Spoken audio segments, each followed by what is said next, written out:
Fala pessoal, aqui é o Will do Concurseiro 01 e nos próximos momentos você vai ver uma aula muito importante sobre o conteúdo da prova da segunda fase do CP100. Nessa fase, você sabe, né? É cobrado assuntos específicos da sua engenharia. A gente tirou ela do nosso preparatório e se você quer que mais aulas assim sejam disponibilizadas de graça no YouTube, é muito importante que você clique aqui no botão de curtir para que a gente entenda que esse vídeo é relevante para você, assim nos motiva a trazer mais aulas assim. Também se inscreve no nosso canal e ativa o sininho para saber quando outros vídeos assim forem postados. E depois dá uma olhada aqui embaixo no link da descrição que a gente tem um material para você já ir se preparando para esse concurso, com provas anteriores, um cronograma de estudos que vão te ajudar muito na sua preparação. Então aguarda a vinheta que a aula já está começando.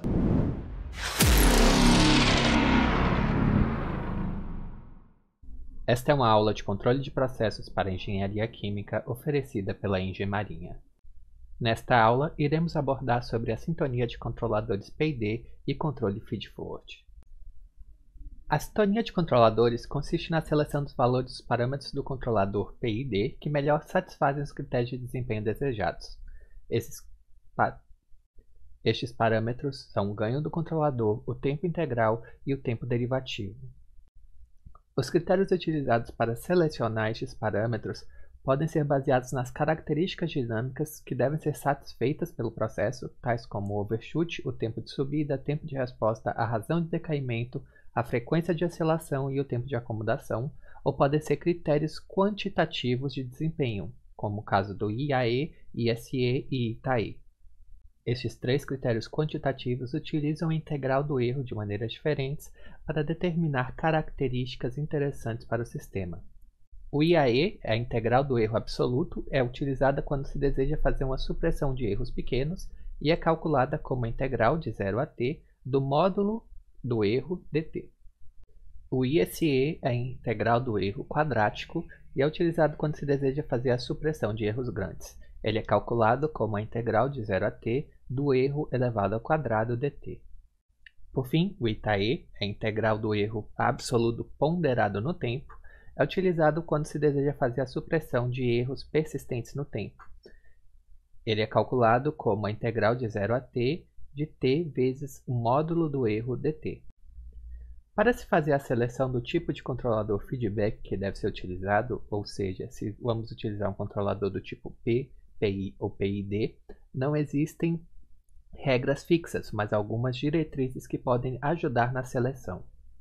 O controlador do tipo P é utilizado se o offset for permitido para o sistema. O controlador PI é utilizado caso o offset não seja permitido e o processo é relativamente rápido. O controlador PID é utilizado caso o offset não seja permitido e o processo é dito lento. Como mencionado em aulas anteriores, a ação integral e a ação derivativa devem sempre vir acompanhadas da ação proporcional, pois, sozinhas, não seriam suficientes para uma boa estratégia de controle. Tomando como base essas diretrizes, iremos elencar quais são os controladores mais aplicados para as variáveis de controle mais comuns em engenharia química. Para o nível, em geral utilizamos um controlador somente proporcional, pois o offset pode ser mantido. Para o controle de pressão, tanto o controlador P, PI ou PID podem ser empregados, e a seleção vai depender justamente de como a variável de controle será mantida. Quando a pressão é mantida através da remoção ou adição de massa gasosa através de válvulas, pode-se utilizar tanto os controladores proporcionais quanto proporcional integral. Quando essa pressão é mantida justamente por conta da evaporação, existe um efeito térmico que irá fazer parte da massa líquida se transformar em gás, é usualmente utilizado o controlador proporcional integral derivativo justamente por conta da lentidão deste processo. A vazão é uma variável que usualmente se utiliza no controlador PI, pois ela é utilizada, manipulada para controlar diversas outras PVs no sistema, e devido ao fato de que é um processo com ruído inerente, o controlador derivativo iria causar vários problemas na ação de controle. Para o controle de temperatura, o controlador PID usualmente é utilizado, pois é uma variável que tem uma dinâmica relativamente lenta e que não se deseja offset na maioria dos casos. Por fim, a composição também se utiliza os controladores P e D pelos mesmos motivos apresentados para a variável temperatura.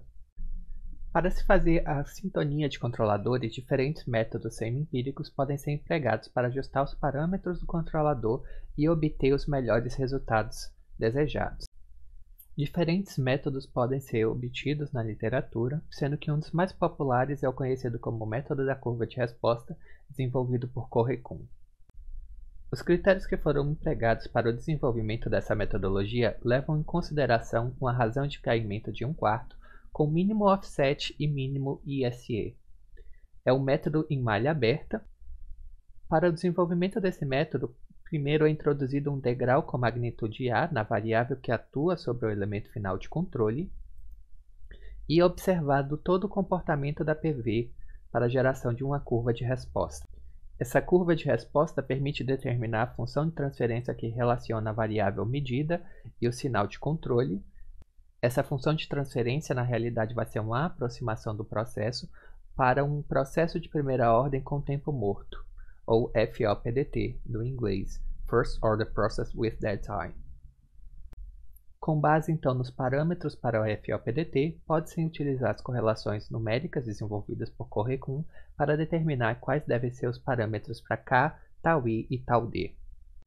Iremos agora tomar como exemplo um controle servo com um degrau unitário para um processo representado pela função de transferência 2 sobre 3s² mais 7s² mais 14s mais 1.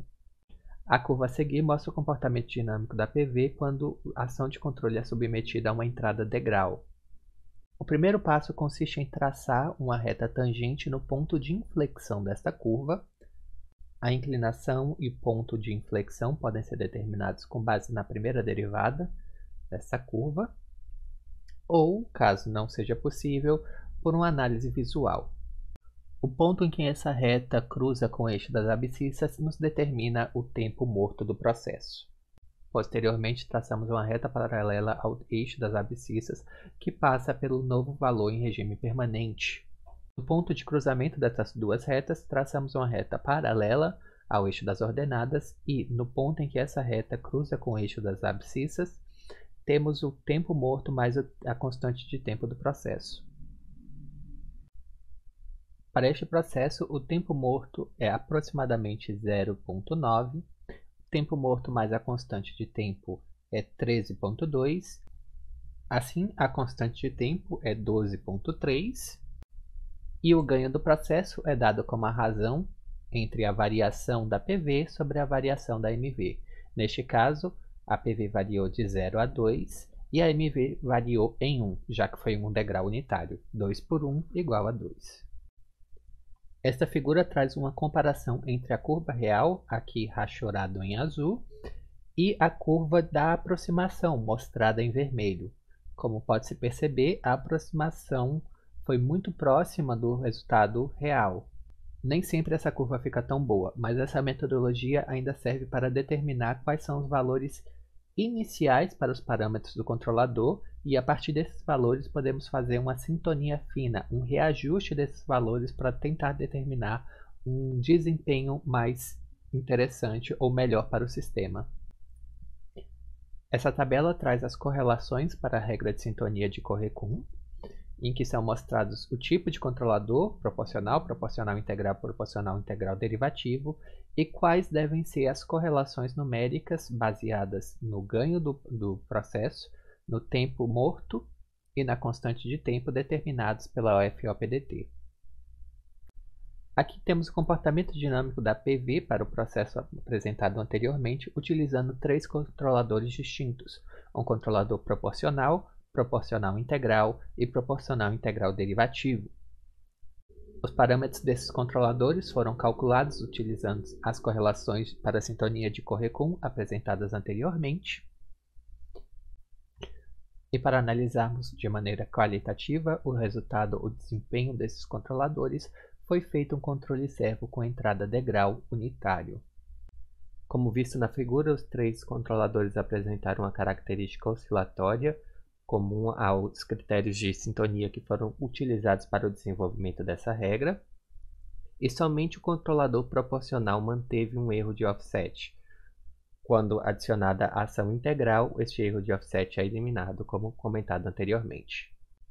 Comparando o controlador PI e PID, vemos que o controlador PI tem um maior overshoot e oscilações mais constantes, enquanto que a ação derivativa permitiu obter um sistema um pouco mais robusto, com menos oscilações e menor overshoot. Outro método clássico para a sintonia de controladores é o conhecido método cíclico contínuo de Ziegler-Nichols. Ele teve como critério para desenvolvimento um decaimento de 1/4 quando o sistema estiver em malha fechada. Diferentemente do método de Correcon apresentado, que utiliza malha aberta, este é um método que utiliza malha fechada e é feito por tentativa e erro. Para tal, primeiro ajustamos um controlador puramente proporcional, introduzimos uma mudança de set point e gradualmente aumentamos o valor do ganho do controlador até atingir uma oscilação sustentada. Este valor do ganho é então conhecido como ganho último. Posteriormente, determinamos o período cíclico de oscilações, quando atingimos as oscilações sustentadas, e esse período é denominado período último. Determinados valores para o ganho último e o período último, é só aplicar as correlações para determinar quais os parâmetros do controlador. A figura a seguir mostra a aplicação do método cíclico de Ziegler-Nichols. Inicialmente variamos o valor de Kc até obter o comportamento de oscilação sustentada. Para isso, o valor de Kc foi determinado em aproximadamente 15,8. Calculamos então o período cíclico de oscilação, nesse caso foi aproximadamente 3. Em seguida, utilizamos as correlações para a regra de sintonia de Ziegler-Nichols para os controladores PPI e PID, que são baseadas justamente no ganho último e no período último determinados anteriormente. A figura a seguir mostra o comportamento dinâmico da PV em malha fechada para o processo apresentado anteriormente, utilizando 3 controladores, proporcional, proporcional integral e proporcional derivativo, sintonizados utilizando o método ciclo contínuo de Ziegler-Nichols. Na prática, esse método em malha fechada de Ziegler-Nichols não deve ser utilizado, porque a modificação do ganho do controlador proporcional até atingir essa oscilação sustentada desloca os polos ao limite da região de instabilidade do processo. Caso um valor seja selecionado além dos limites de estabilidade, isso pode gerar instabilidades e acidentes na planta. Existem outras formas mais seguras de sintonia utilizando esses métodos ciclos, tais como o autotuning ou método de Raglan, que empregam oscilações forçadas de baixa amplitude para determinar o período e o ganho, que podem ser utilizadas nas correlações de Ziegler-Nichols. Agora iremos falar sobre o controle antecipativo ou feed-forward.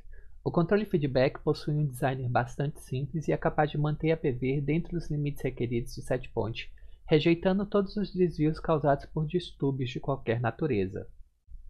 Entretanto, o controle em malha feedback possui algumas desvantagens, como o caso de ação corretiva só ser tomada após a detecção do desvio da PV em relação ao valor desejado.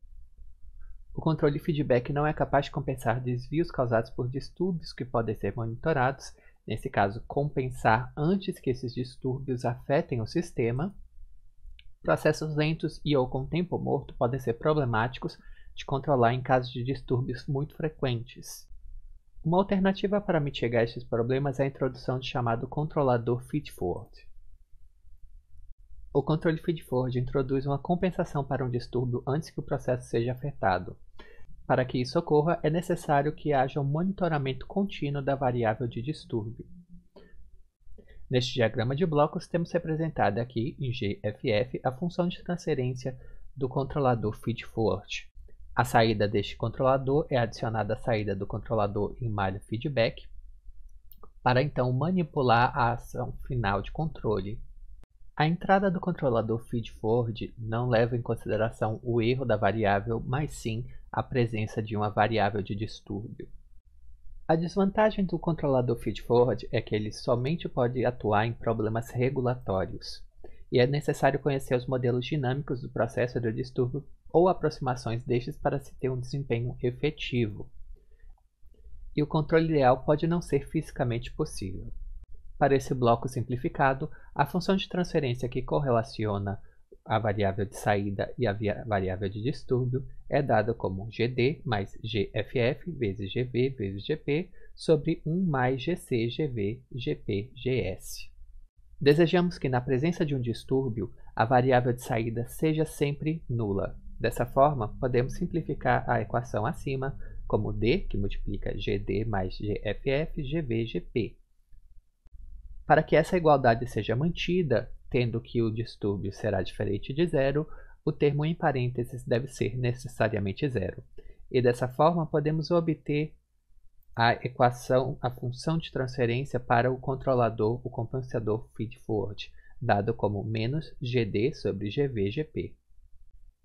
Essa função de transferência pode ser irrealizável, a depender da forma para a função de transferência do distúrbio, o processo e o elemento final de controle, levando a uma função de transferência que tenha mais zeros do que polos, que, como dito anteriormente, não é realizável. Assim, podemos utilizar uma aproximação para essa função de transferência conhecida como unidade avanço-atraso. Para sintonizar esse controlador avanço-atraso, podemos aproximar o ganho do controlador KFF de acordo com base nos valores dos demais ganhos. KF vai ser então menos KD sobre KV sobre KP. Caso ainda exista um offset, pode-se fazer o ajuste fino do valor de KFF, justamente para eliminá-lo. Os valores iniciais para tal 1 e tal 2 podem ser tomados como tal P e tal D, levando em considerações aproximações de primeira ordem, tanto para o processo quanto para o distúrbio.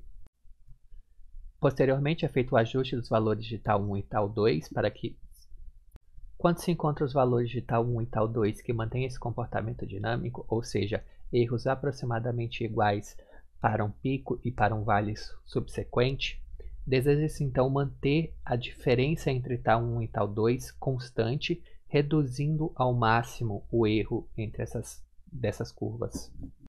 Aqui encerramos a aula de sintonia de controladores PID e controle feed-forward. Muito obrigado. E aí, curtiu? Não esquece de se inscrever no nosso canal para ser notificado de mais vídeos como esse, hein? E se ficou com alguma dúvida, comenta aqui embaixo que a gente vai ter o maior prazer de te responder. É isso aí e até mais!